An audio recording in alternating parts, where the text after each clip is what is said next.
Hello and welcome to Let's Talk About It. This is your host, Taylor, and I cannot believe that today is the 192nd episode of Let's Talk About It. I cannot believe I've been doing this for 192 episodes. That is wild. But welcome. I'm so thrilled to have you here and really, really excited to share with you this conversation today, this interview. It is with a dear friend of mine who I'm so excited to introduce to y'all on the podcast. And I've actually introduced some of y'all to her through Patreon. So back when I did that last year, Mia had came on there, and I'll share a little bit about Mia before we get into the interview, and also just wanted to give a mini update that I am recording right now this introduction to Mia's episode in my new office, in my house. And just thinking about how long I've been doing this for almost 3 years, in December will be 3 years that I've been doing the podcast. So much in my life has changed, like location-wise, relationship-wise, like with my family, with my career, with my relationship with myself. So much has happened in the span of doing this podcast. And I know I haven't always made these episodes personal and sharing what it is that I am going through necessarily. But man, geez Louise, 192 episodes in, it's just really wild to me. And I hope that y'all have enjoyed the adventure thus far with me. It's pretty wild. So yeah, I'm going to be processing that a little bit more. And as we come into December, there is a possibility I will be stopping the podcast and potentially, exploring different avenues, different platforms, perhaps changing up the show. I'll speak more on it in a few episodes, once I kind of process it more and figure out where exactly I want to go with it. But it's looking like there might be a change soon. So just wanted to let y'all know that, and I'll keep you updated on what I decide and where things go. So with all of that, I want to share a little bit about who Mia is, and then also let her introduce herself because she's just amazing. And so Mia is a white, queer, neurodivergent, disabled. That is, he's going to keep going if I don't stop this right now. That is Robert here to help me put together my bookshelf. So I'll be right back. All right. And we're back. And, I'm sure the more quote unquote professional thing to do is to edit all of that out. But one of the things that I love about doing a podcast and that I hope you notice or you appreciate or helps in some way is just keeping it real, keeping all of the messiness involved and having it not be this picture perfect, completely perfect thing. Because I don't think life is that way. And I think that's also kind of my goal in doing the podcast is to show that sometimes there is beauty in the messiness of things, to show that sometimes it is okay for things to not be in this perfect package that we expect or feel it should be in. And when we allow ourselves to do that, we really take a lot of pressure off of ourselves and allow and give ourselves permission to just be authentic. And you cannot have authenticity without having mistakes, without having imperfections. Those are all of the things that help create our uniqueness and our authenticity. So I'll pause on that rant and I'll get back to where I was now before Robert came to start putting together my bookshelf for me. Major thanks, shout out, appreciate you. So today's episode is with my dear friend Mia, who is a white, queer, neurodivergent, disabled, introverted, nerdy, and relationship-oriented human. They are also a Washington State clinical supervisor, an ASECT certified sex therapist, also an ASECT certified sexuality educator, a medical family therapist, and licensed marriage and family therapist in both private practice at Mia Fine Therapy PLLC and in group practice at PNW Sex Therapy Collective, all here in Seattle, Washington. Mia is a student of queer theory, intersectionality, and social justice, and offers holistic and trauma-informed therapy. Among other modalities, they also utilize components of polyvagal theory, wheel of consent, DBT, and transformative justice in their therapeutic and educational work. And they're really just like one of my favorite therapist friends, one of my favorite humans that I have met. Couldn't say more positive things about Mia, so without any further ado, let's talk about it.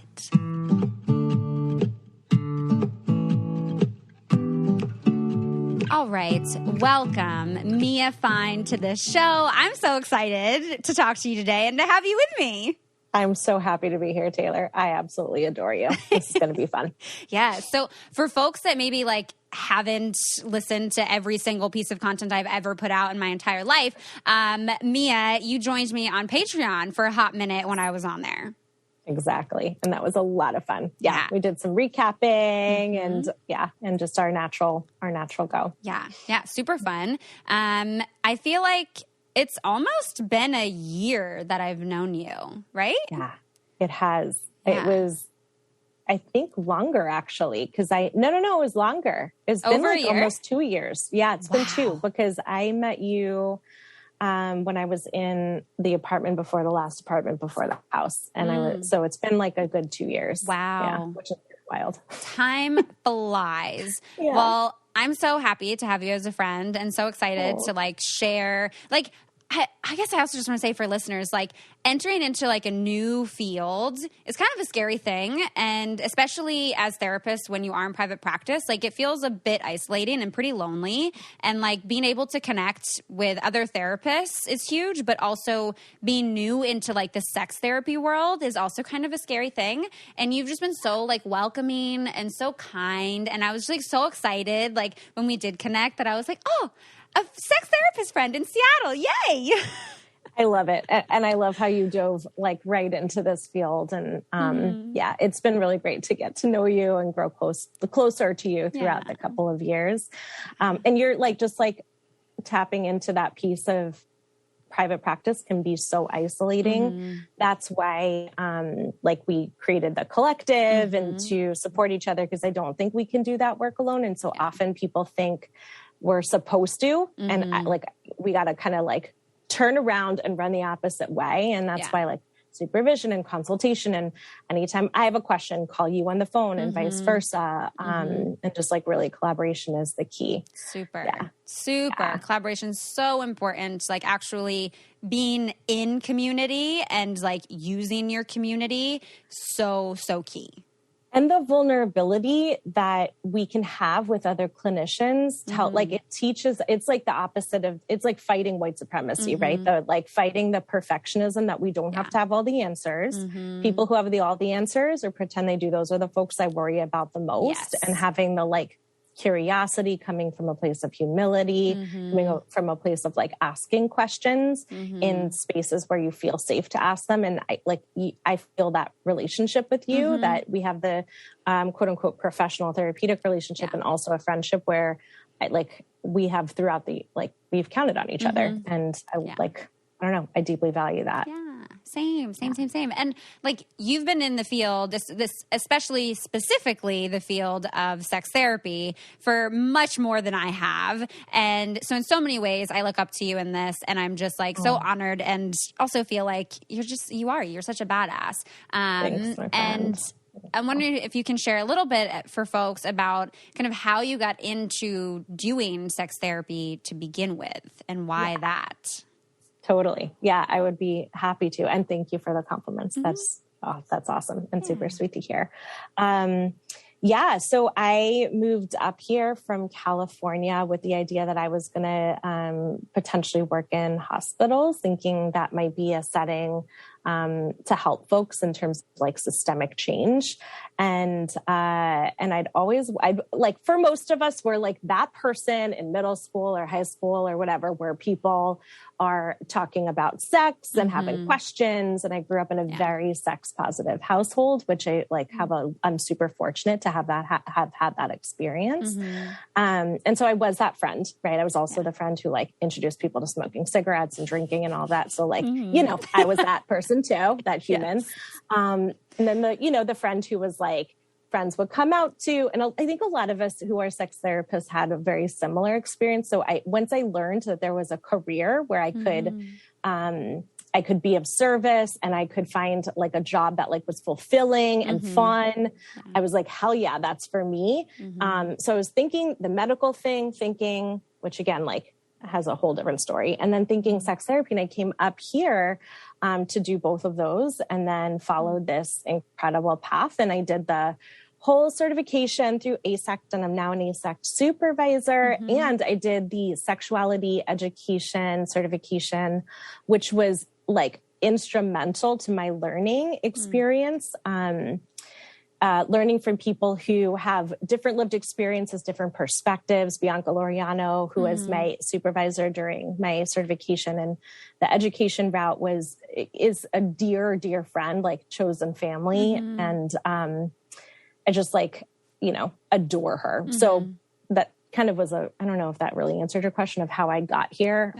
But I cannot imagine a different career for myself. I love it so much. It is the best. And watching supervisees and watching other folks in the collective who are like newer, getting it and being like, oh my gosh, my client had an orgasm first time in like 20 years. Or, oh, this relationship is actually, they're talking about eroticism. They're talking about like their desire discrepancy. They're sharing their fantasies. My client no longer has sexual pain and I'm collaborating with their pelvic floor PT. Like this brings me life. It just brings me life. And so seeing that systemic change, Taylor, there's like legit nothing else I'd rather be doing in my life. It's the coolest.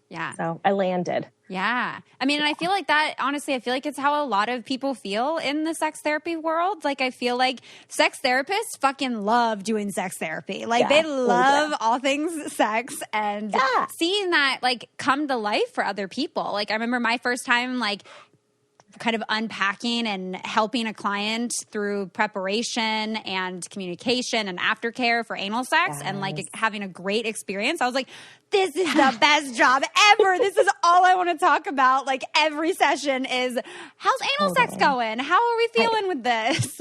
It is. And it's like, it's exploring and expanding how we do life and being intentional.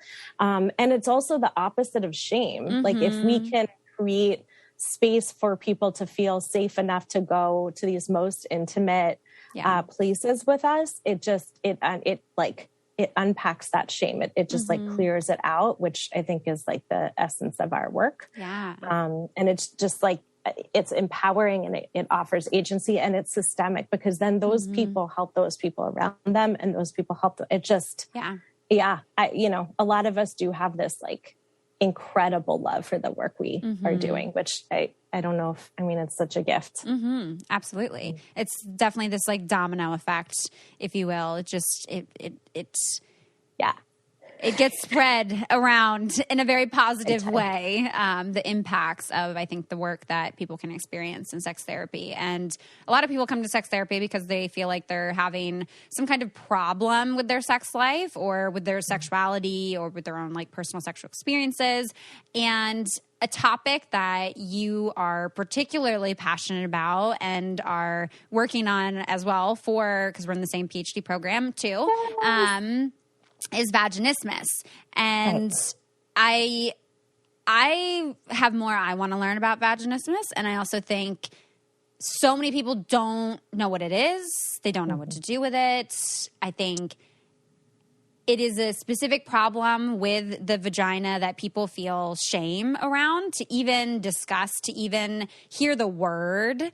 And so how did you kind of get to be so specific into this one specific issue of vaginismus? I think that's a great question. So as you know, I love working with queer folks. I love working with people who are wanting to explore or open up their relationships that were once monogamous. And maybe we do another talk on all of that deliciousness.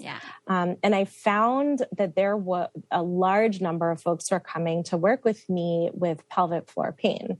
And they were people who are non-binary, people who are AFAB, assigned female at birth, people who are in relationships where there was some sort of trauma, and it was really difficult for people to articulate that they were having pain during this big, sex and everything that's, sex means.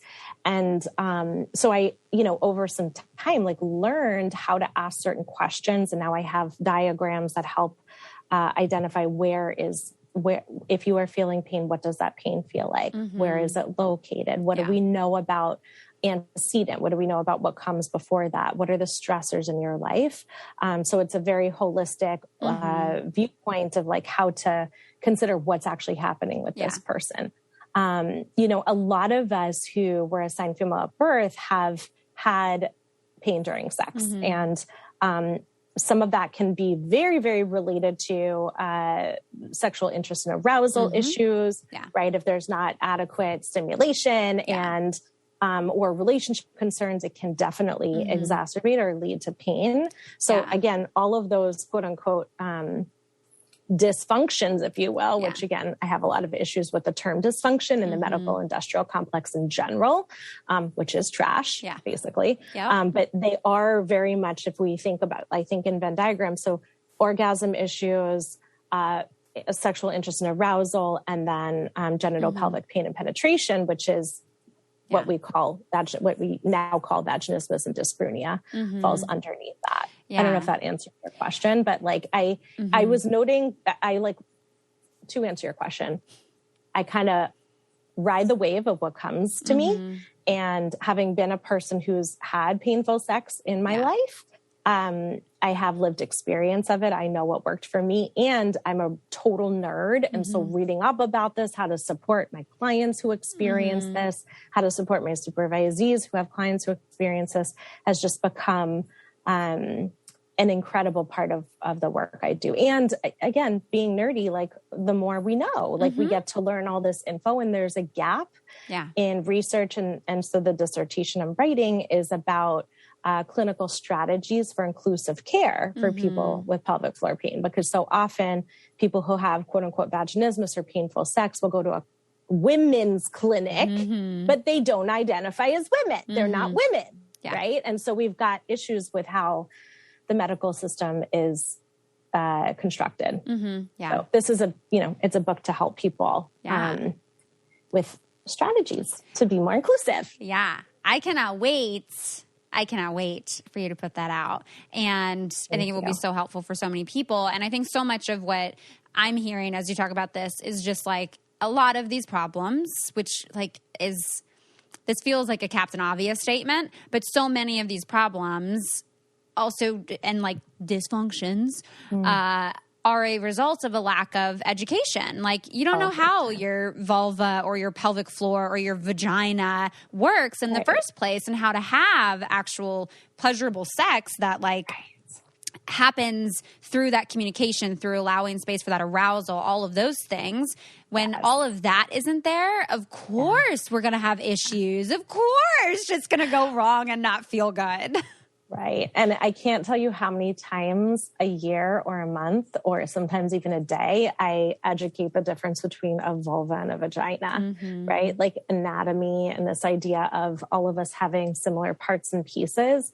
We just, as you mentioned, our sex ed, it's just crap in this country. So what we're doing, and you do such an incredible job of it, is educating people from the individual to the systemic, so that change can actually happen. And a lot of this work I do with clients is about educating about the body, and also inviting the agency that people have to learn about themselves. And so that takes some major destigmatization.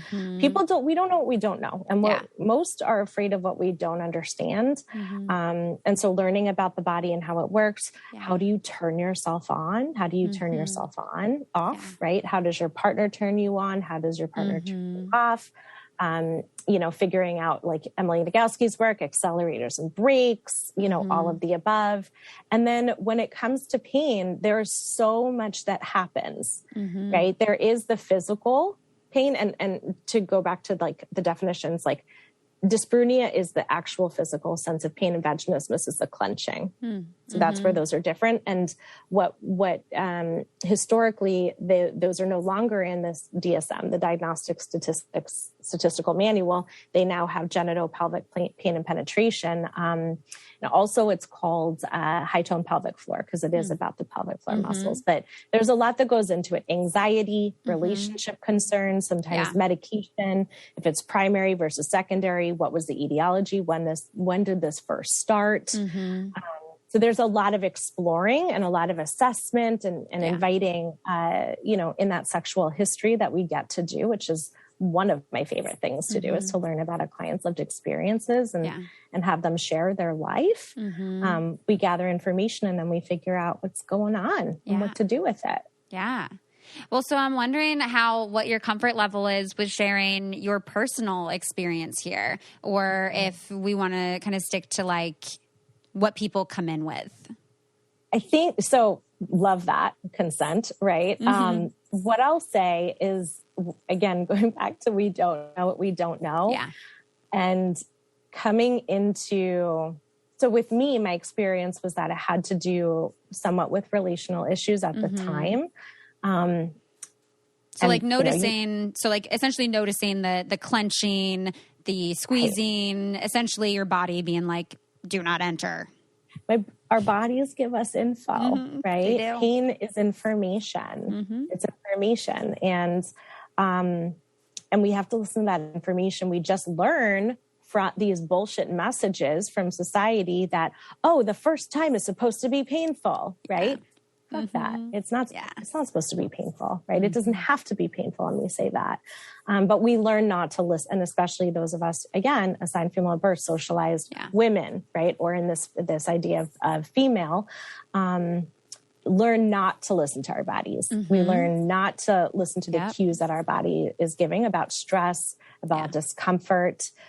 So, for me, it was about not knowing what it was that I wanted sexually, erotically, intimately. It was about not feeling necessarily safe and kind of quote unquote pushing through. Right. And I no longer do. I mean, you and I were just talking about how like the fabulousness that can be sex lives and being now in a space in my world where I get to enjoy, I just can leave it at that. I have an incredible sex life, and I am grateful that I now like know myself. I know my body. I know what I want, and I can communicate that with people. Yeah.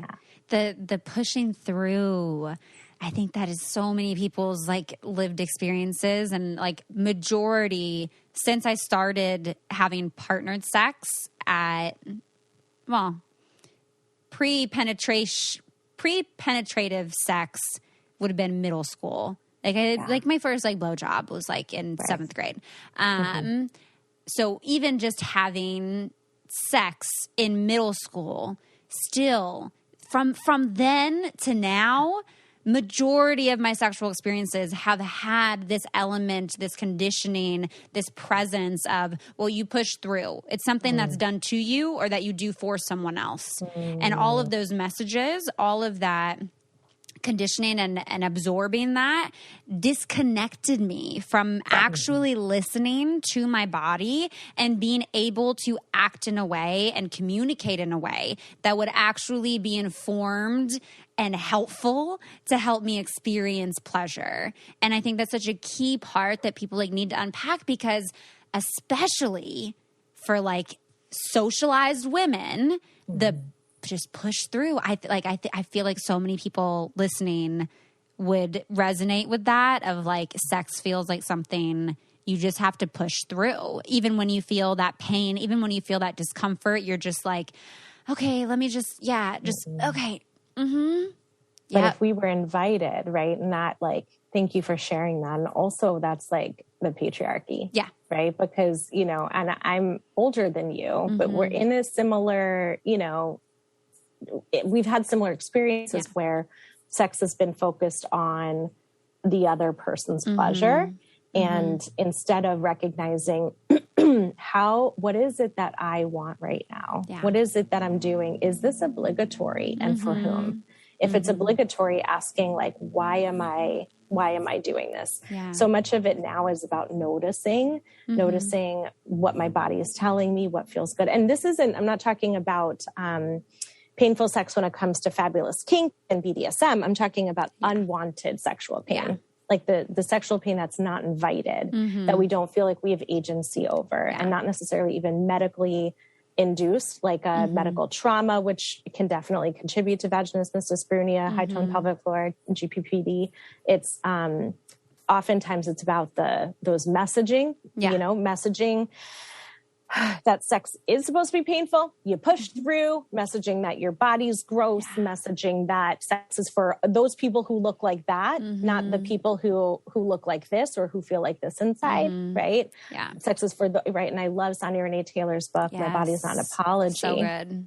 It goes through those isms and obias that we learn, that are conditioned, and that you and I in our work as clinicians, as sex therapists, like we get to help people unlearn these and to unpack them. Yeah. And then again, like regarden, like replant, like plant those messages that are actually incredibly healing and nurturing. Yeah. Yeah. Well, how do you like differentiate between like someone coming in and basically saying, I'm experiencing a lot of this pain. There's a lot of like this clenching, you do the whole like holistic overview of what's going on in their life. Are they feeling safe? All of this. What makes something more of a medically induced vaginismus, as opposed to, okay, this is kind of stemming from all this conditioning. We need to get you more in touch with your body. We need to unpack and relearn and kind of, create new experiences. Like if someone's struggling with that, they might be going to the doctor and being like, I think something's wrong with me medically. My vagina's broken. I have a broken pussy. That's from Insecure. It's an amazing little rap she does about broken pussy. But yeah, for someone that's like, oh, do I have to go to the doctor, or should I be going to a sex therapist? So excellent question. I love this question. I still do the sexual biography for every person. So messaging is going to impact all of us. Absolutely. I don't know messages that don't. I've not worked with anybody or had people in my life. And I'm an introverted relationship slut. So I love relationships. I have lots of them. I have my friends are my world, my family, partners. I love intentional relationship. So I haven't met anybody who is impacted by messaging. Yeah. So that sexual biography, which is so rich with information and deliciousness. And also we talk about painful experiences like trauma and the times that sex hasn't been good, and the times that you remember being shamed early on from someone from your family of origin or from a peer, or learned crap messaging, during sex ed or whatever, right? So I just want to share that piece, is that the sexual biography, which is a very powerful healing session with folks, just life-changing, right? For people to share their story out loud. And so that helps inform how we do the work. Medically, it could be pregnancy. It could be scar tissue from all sorts of concerns. Definitely scar tissue can play a huge role in vaginismus, dyspareunia, the whole gamut. And even having a hymenectomy early, right? Having hymenectomy? Hymenectomy. Yeah. What's menectomy? Hymenectomy. Oh, hymen. Hymenectomy. Having a hymenectomy. Got it. That was a lot of words. Yeah, that sound very similar. Having an early on hymenectomy. It could be medical trauma with a provider who was doing a PAP that didn't go well. Right. I mean, you name it. It can be rape. Yeah. Right. Yeah. It can be across the board. So you're bringing up a really great point here, that I work in collaboration with pelvic floor PTs, urogynecologists. And so when someone comes to work with me or anyone at the group and they talk about pelvic floor pain, and actually, even if they don't bring up pelvic floor pain, we will still ask that in their story. Yeah. Because if there is desire discrepancy, if one person doesn't want to have sex and they don't know that pain is one of those reasons, it's up to the clinician to ask these questions and explore with them that this could be a possibility.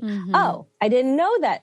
Yeah, I guess I was having pain. Okay, well, this might be part of what's contributing to the desire discrepancy or the, sexual interest and arousal issues, right? So asking, compassionately, asking these questions that are direct and inviting people to share these pieces can give a lot of info. And I always will recommend somebody work with a sex positive and inclusive provider who can, spend time with them, who's going to know them, be be patient centered, who's going to be collaborative. And I have incredible referrals who I trust to do this work. I work closely with pelvic floor PTs who I love, who I refer to all the time, who are my friends, who I trust with the clients I work with.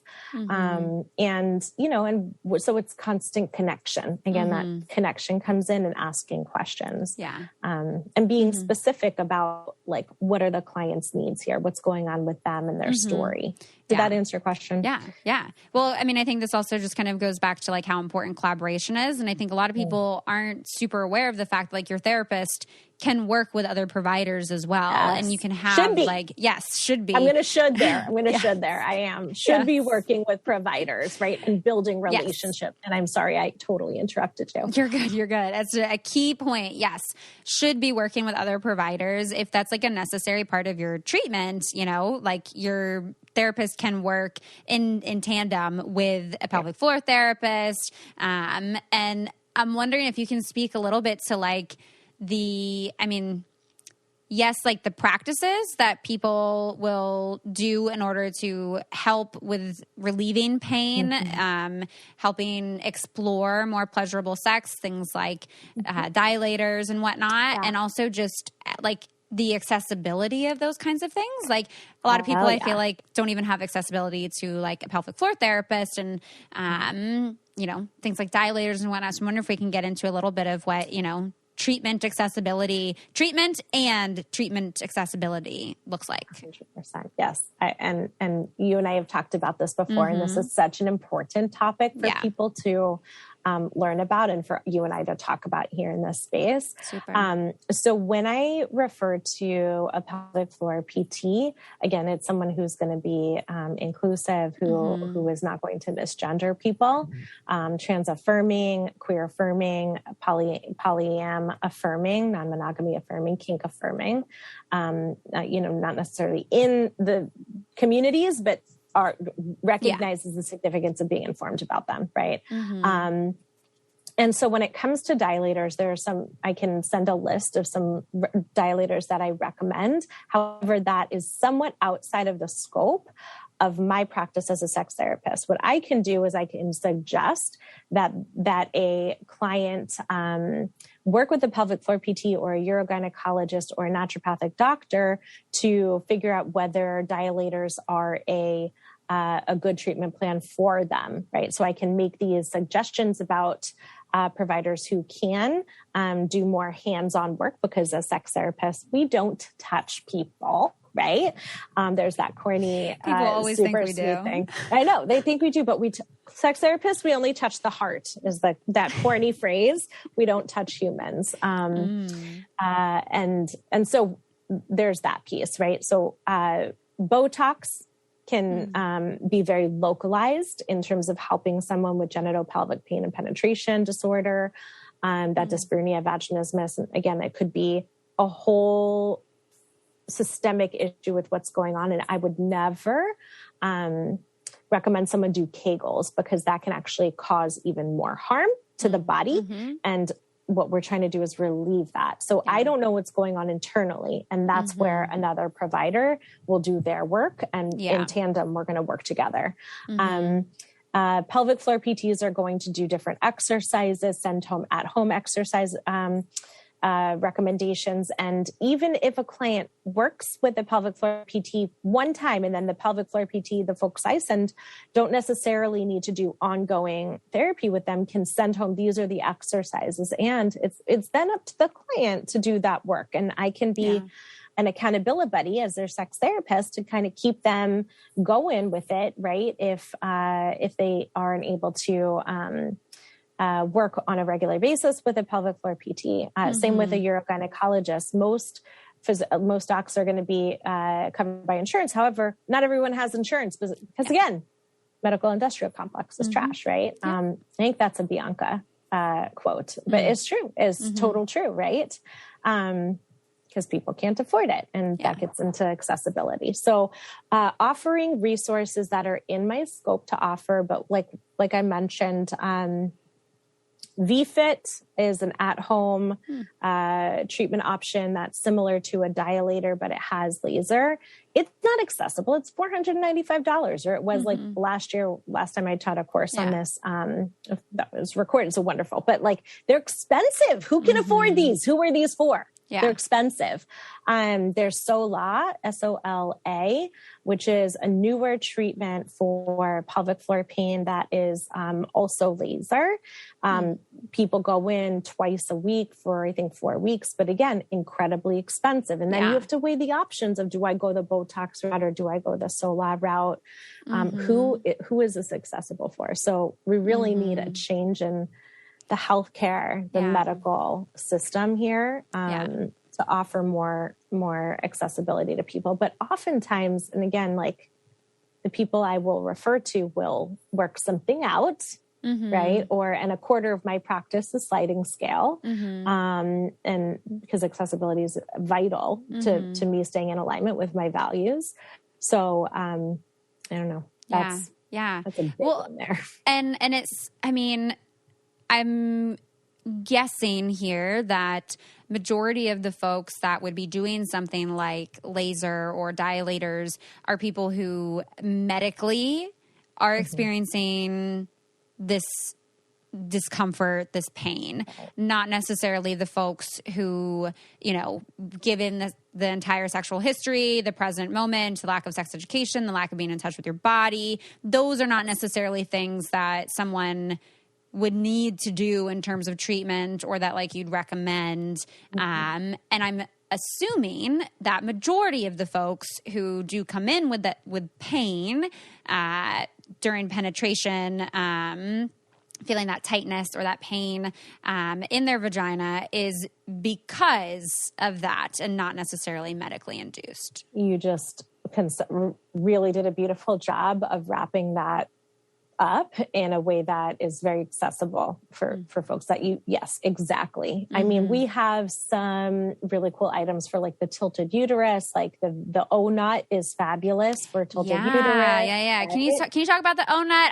I've seen it, and I've wanted to like partner with them in some way to share it and be like, this is something people should know about. Yeah, it's fabulous. I have it right on the other side of this wall here. Okay. Do you want me to go grab it? Or, sure. Right? Yeah. Let me go grab it. Okay, one moment. Yeah.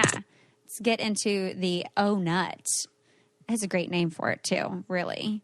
And I always hesitate too to like respond to people's questions, because I feel like I get a lot of questions about like, I'm experiencing pain during sex, you know, should I be trying different positions, whatever. And I hesitate from giving that information directly to people because I'm not their therapist. Okay. So O-nut here.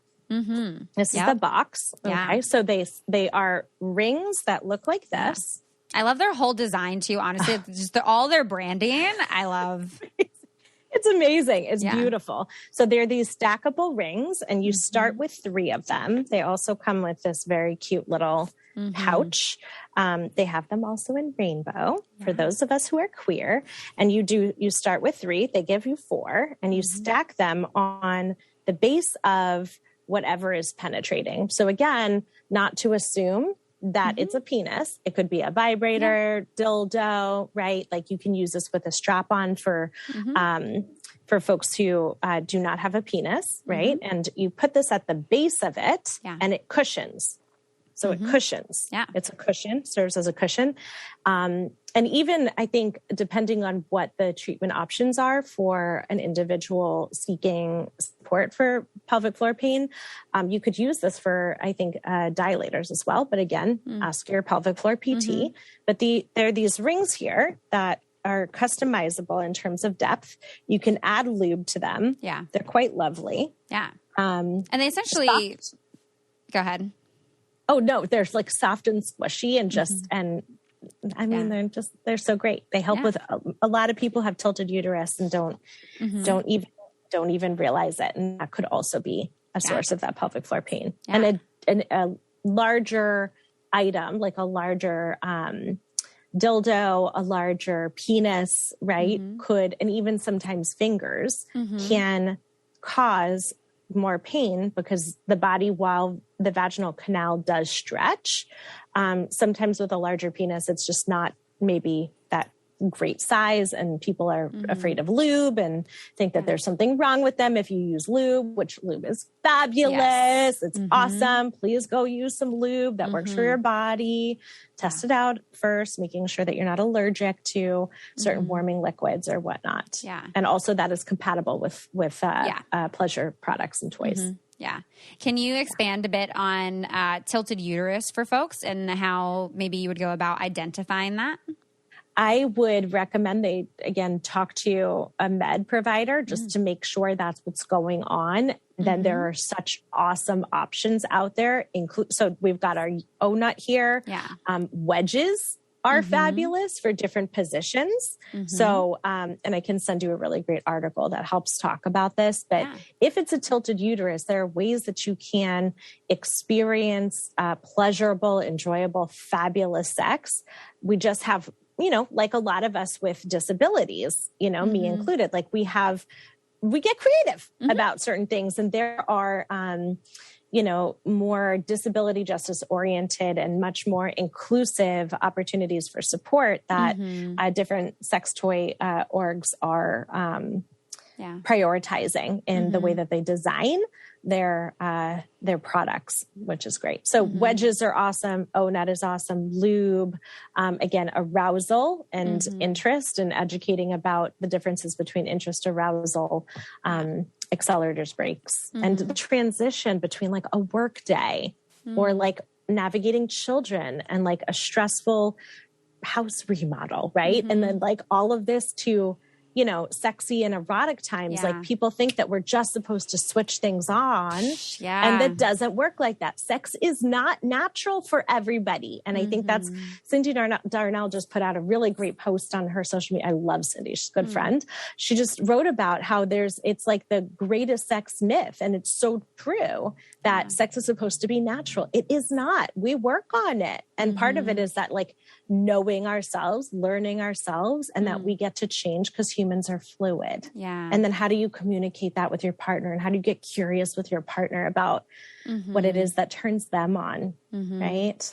See, I almost like at first I resonate with it. And then at second thought, I feel like the only reason I feel sex is not natural for us is because we have actually conditioned ourselves to operate within a very capitalistic culture that takes us out of our bodies to make it so that it feels like sex isn't natural, when in fact we've just lived in a colonized society that benefits from taking us away from our bodies, specifically assigned female at birth people. You just nailed it. To where I'm like, but it is actually quite natural. But what's reasonably natural? You know what I mean? Like in this world that we live in, that, is burning, literally. Yeah. But like, I would rather sex be what is natural to me than like, oh, I have to, produce all this stuff. I have to do this. Then I got to go do this. I got to send out a holiday card and blah, blah, blah, blah. Like my dentist was just talking this morning, just really stressed out. I got to send out the holiday cards and get everything ready for the And I'm like, but do you though? This is supposed to be like a relaxing time. And yet everyone is just way more stressed out. Like, does any of this matter? Stop. Right. enjoy your life. I think you and I have done work though. Yeah. Yeah. Right. We have worked really hard, Taylor. We've worked really hard. And for many people, there's this assumption that, and what I mean by natural, and I can't speak for Cindy, but it is a great, I'll DM you the post. Yeah, we'll link it. It's like, it is not natural for folks who don't know what we don't know. And totally.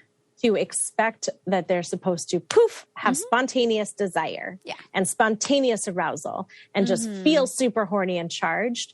That's not natural. We do have to plan. Yeah. And we do have to get to know ourselves. And then, yes, it becomes more of that innate, natural experience that, again, that word should, which I really don't often use. Yeah. It should be. Yeah, it can become something that flows a bit more. But I think also, under patriarchy, folks with penises, there's the myth, the conditioning that sex is so natural for you. You should be ready at all times. And then if something doesn't work and your penis isn't doing what you want it to, it is just, oh my gosh, what is wrong with me? The penis is not a prop. Yes. It's not a prop, right? And it's not a robot. It's not a robot. And just like different parts of our bodies, sometimes it's not going to work the way that we want it to, right? And so by taking that pressure, and you just, I haven't talked about the vaginismus cycle, but it's very similar to people who do have penises. It's this like anticipatory anxiety. I'm supposed to quote unquote perform, which I could talk, you and I could do a whole episode on performance. Yeah. I don't know if you already have, but like this idea of performance, anytime that comes in, that's going to exacerbate anxiety. It's going to impact the body, right? Same thing happens with the vaginismus cycle. We'll just use obligatory sex. Obligatory sex can lead to pain, right? And so what a person experiences is in that anticipation of, I have to do this. Yeah. My body feels the anxiety, right? It clenches up and says no. And that gives me more anxiety that my body's going to do that. And that leads to the pain, right? It's this very vicious cycle, a very vicious cycle. So if we manage, in addition to education, sex ed, about the body, psycho ed, learning about interests, learning about desire and how their body works, giving permission for people to communicate with each other and to slow down and stop, right? And also a lot of it is like anxiety, self-regulation. How do you co-regulate with partner, What does even negotiation before sex look like? What is like the simmering of like sexting during the day and preparing for this like really fun experience at night? What does aftercare look like for you? And also queering up sex, like this PIV thing, not for everyone. Queer folks have great sex, right? Yeah. Let's learn, it really takes away from that patriarchal, like, pressure on the penis, pressure on the other body parts. And I think, you're speaking to it, patriarchy, capitalism, like all Sonia Renee Taylor's, like isms and obias, right? They contribute to this. It's the trifuckery, Mia. Yeah. Hell yes, it is. This is your jam. It's the trifuckery. Oh, I love you, Taylor. I feel like literally every fucking problem, sexually or non, is rooted in some aspects of a consequence of one of the, the trifuckery, white supremacy, capitalism, and patriarchy. Which is not natural. So I hear what you're saying about that. Does that, Yes, so that is where I'm coming from. Yes, I hear you. 100%. 100%. Yeah, and at the same time, like, yes, even I think in a super relaxed, even with unpacking trifuckery and not necessarily, engaging in a way that is like specifically informed from those systems. Yeah. Sex is still something that does require some work, especially when it is partnered, when it is long-term, right? Maintaining desire over a long period of time. That is not something that I think is natural. What I believe I'm more than not informed on is that, having desire exclusively for one person forever is not natural. That what is natural to us is to be able to be attracted to many different people, that our bodies just have that reaction. I'm with you. I could be wrong. I could be really attacking some people right now, but I mean, so monogamy, it's really interesting. Monogamy, and again, I could talk about this in my jam too. Like, monogamy is for some people. Yeah. Does monogamy mean someone doesn't have attraction to other people? No. Yeah, right? exactly. So monogamy is if it's an intentional decision that two people make in a partnership, and both people are on board and it works for them. Cool. Go for it. Yeah. That doesn't mean that people aren't going to have attraction to other folks throughout their lives. And some people are bisexual and monogamous. Some people are queer and monogamous, right? And for some folks it works. And for others of us, it's a constellation, right? And we ebb and flow. And some people, non-monogamy is a season, and some people it's a relationship orientation, right? For me, it's a relationship orientation. And it made it work really beautifully in my life. So, it can be, and again, there's an invitation here that humans can be fluid.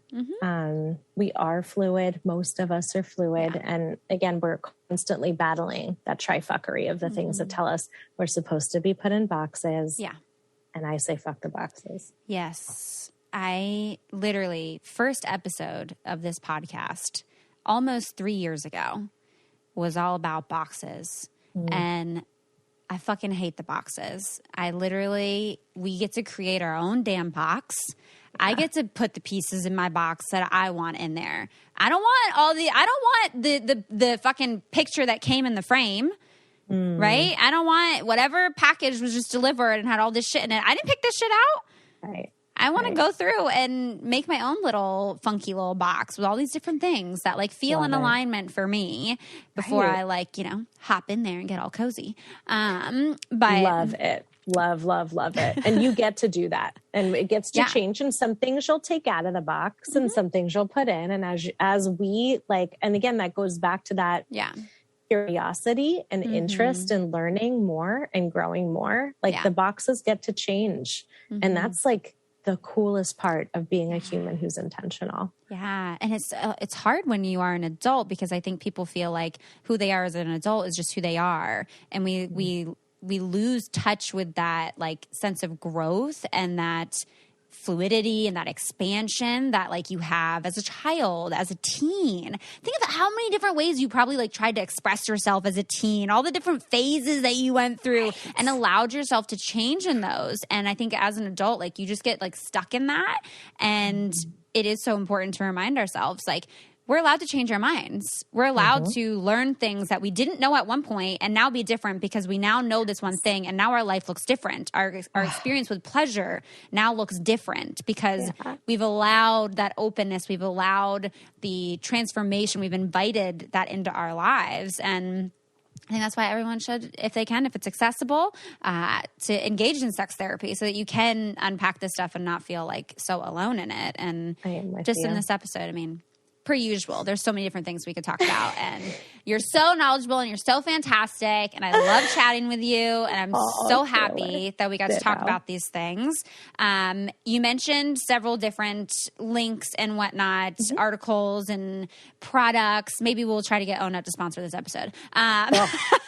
ONUT, we love you. We love you so much. Yes. And also I literally, I can't tell you how many times I have one at home too. That ONUT, we love you. Yeah. You're amazing. Yes, I'll try to see if they'll gift you some stuff as well, or I'll split the ad money with you. We'll see what we can do. I'll be working on it. But we'll link all of that in the episode notes. But can you share a bit of where people can find you, how they can support your work, how they can learn more about things? Maybe they want to work with you. What could that look like?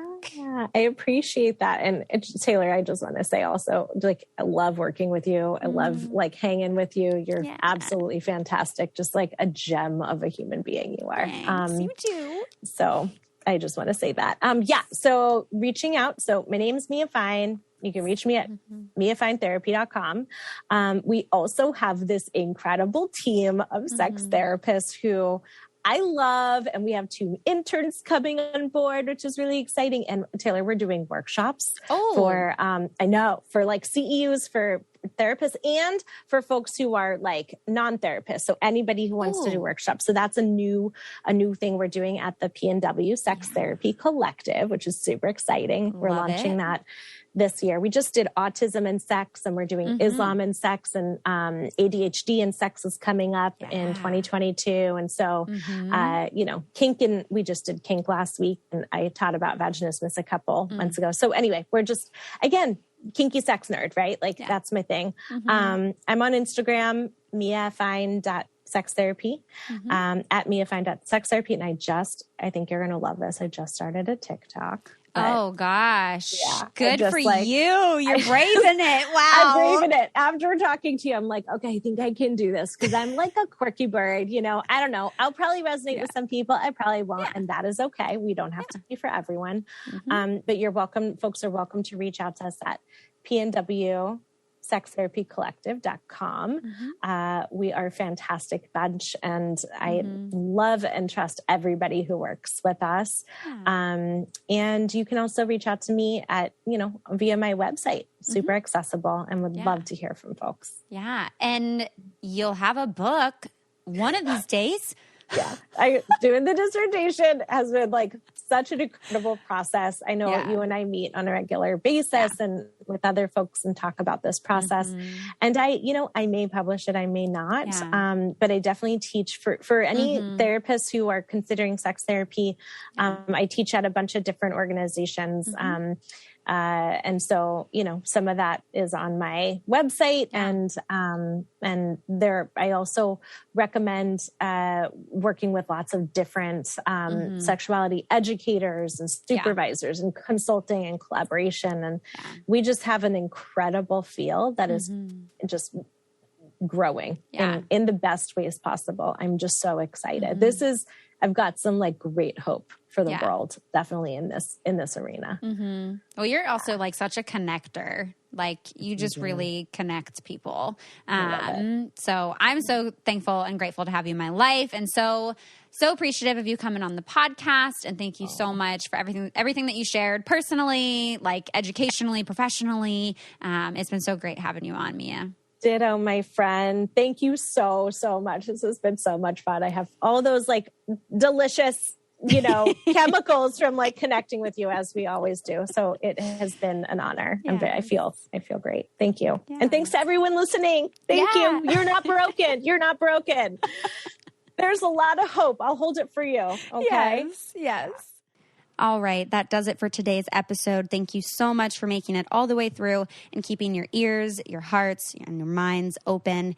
It would mean so much to me if you could take a second or two after listening to this episode to leave a review on iTunes and let me know what you're enjoying about the show. I love reading, what your favorite episodes are, where you guys listen, and definitely feel free to share this with a friend. I mean, part of how we break down the stigmas around these topics is by talking about them, right? And sharing them with more people. So definitely share the podcast. And again, really wanting to include all of you in this podcast. So if you have questions or you want to share a thought or an experience, please send in a voice memo to ask.letstalkaboutit@gmail.com. And I'm really excited to keep having these conversations and breaking down these stigmas. So thank you all so much. I hope you have a wonderful rest of your week, and I'll talk to you next time.